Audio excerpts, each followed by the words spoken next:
Guys, Iran is very worried Israel may be about to strike their nuclear facilities and might be preparing to preempt Israel with a strike of their own. We have a lot of new information to break down here, so stay with me. I'm Ben Hilton, and this is the Israel Guys. According to Iranian State TV, the Iranian military began exercises today near the Natanz uranium enrichment facility. The first phase of the exercises involved aerospace units from the IRGC conducting an all-out defense of the nuclear site against high-volume incoming aerial threats. And their fear of incoming threats is valid.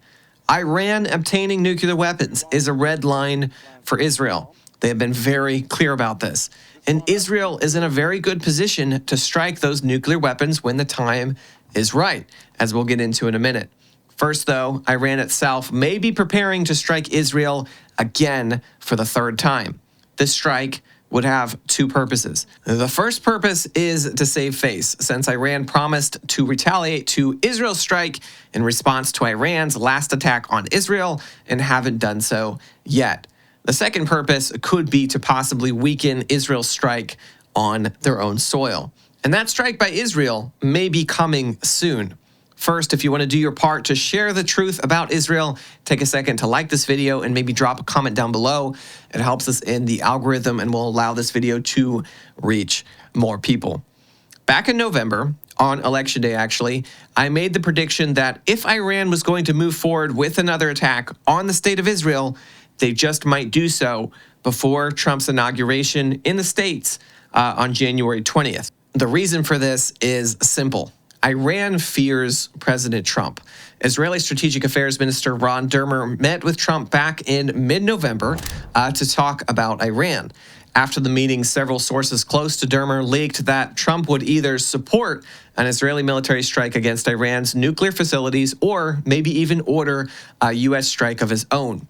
But even without that leak, it wouldn't be a very far stretch to guess that this would be Trump's intention.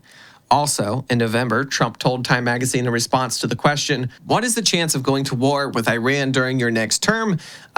He said, quote, "Anything can happen. It's a very volatile situation." Back in October at a campaign rally, Trump also said, "Hit the nuclear first and worry about the rest later." And that's where they should. That's what if they're going to do it. So if Iran wanted to follow through with their vow to attack Israel again after Israel responded to their last attack, doing so before Trump takes office would make the most sense. So far, the Biden administration has tried to keep Israel on a tight leash with how they respond to Iranian attacks. There were strong indications that the first attack from Iran was quietly approved by Biden, and Iran was assured that Israel's response would be restrained, and it was. With that in mind, this would probably be Iran's last chance to strike and kind of get away with it. If they wait until Trump is sworn in, there's every indication that Trump would empower Israel to hit Iran with everything they have or order a strike by the U.S. military itself. With all that in mind, today, Israel's chief of staff, Herzi Halevi, placed the Israeli military on high alert ahead of a possible third full-scale attack from Iran. There have been a lot of promises by Iranian leadership and Iran's media over the last few days that an attack on Israel is coming, although they have been vague as to the timing. Iran is also in the middle of a massive exercise involving the Air Force, the Navy, and ground troops. And this could be cover for the beginning of an attack or just a preparation for one. But it remains to be seen exactly how Iran will respond to Israel. It is estimated that Iran still has over 1,000 ballistic missiles that they could fire at Israel. But so far, both ballistic missile attacks they launched on Israel have been complete failures. I think it's possible Iran won't take the gamble on another humiliation again, and they just might choose another mode of attack, whether that's through a terrorist operation on Israeli soil, a massive cyber attack, an assassination attempt, or something else, does remain to be seen.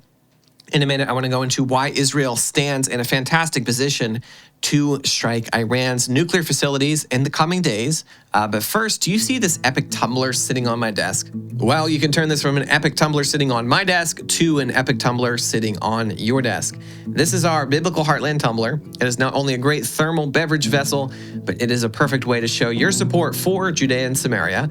The world insists on incorrectly labeling it the West Bank, but it is actually the biblical heartland of Israel. The thermal insulated vacuum sealed walls will keep your coffee or hot drink hot for up to 10 hours. I use it pretty much every day and it is fantastic. The laser engraved design is the touch that puts this tumbler over the top, and the biblical heartland tumbler is actually a staff favorite here at The Israel Guys. Go to shop.theisraelguys.com or click the link in the description below to get yours today.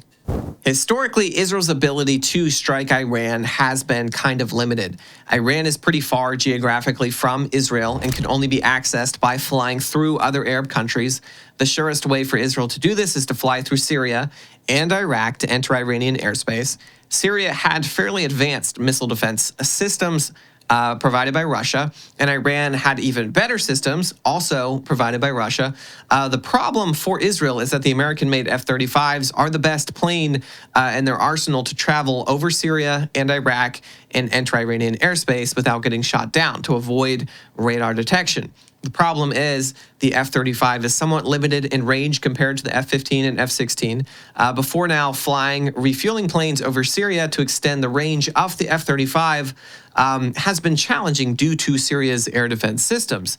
The refueling planes aren't exactly stealth capable, but now this has all changed. When Assad fell in Syria, Israel took advantage of the opportunity to strike Syria's air force, navy, chemical weapons depots, and clear a path to Iran through Syria by destroying their air defense systems. Now, instead of the highly fraught, limited operations they have flown into Iran this past year, they can, in theory, fly F-35s and refueling planes into Syria, refuel, and then hit wherever they want in Iran. Iran's air defense is not exactly what it used to be either, since Iran destroyed key batteries in their strike on Iran back in October. And now with the F-35's ability to easily fly into Iranian airspace from Syria, their stealth capabilities will make hitting strategic high-value targets in Iran much easier. Or, here's another idea. How about Iran drop this madness, destroy their own nuclear facilities, call off Hamas and Hezbollah, and turn their attention to building their own country as a success instead of trying to destroy Israel. So far, their obsession with killing Jews, as history has proven with others again and again, will only result in their own ruin. The Jews have been here for thousands of years, and just because Iran has taken its place in a long line of nations who want to take a crack at destroying the state of Israel doesn't mean a thing. Israel is here, God willing, forever. Guys, don't forget to check out our Heartland Tumblr. The link is in the description. Please help spread the truth about Israel by sharing this video with your friends and subscribing here at The Israel Guys if you have not already. As always, stop listening to the lies and propaganda and connect with the truth of what is happening in Israel. We'll be back soon here at The Israel Guys.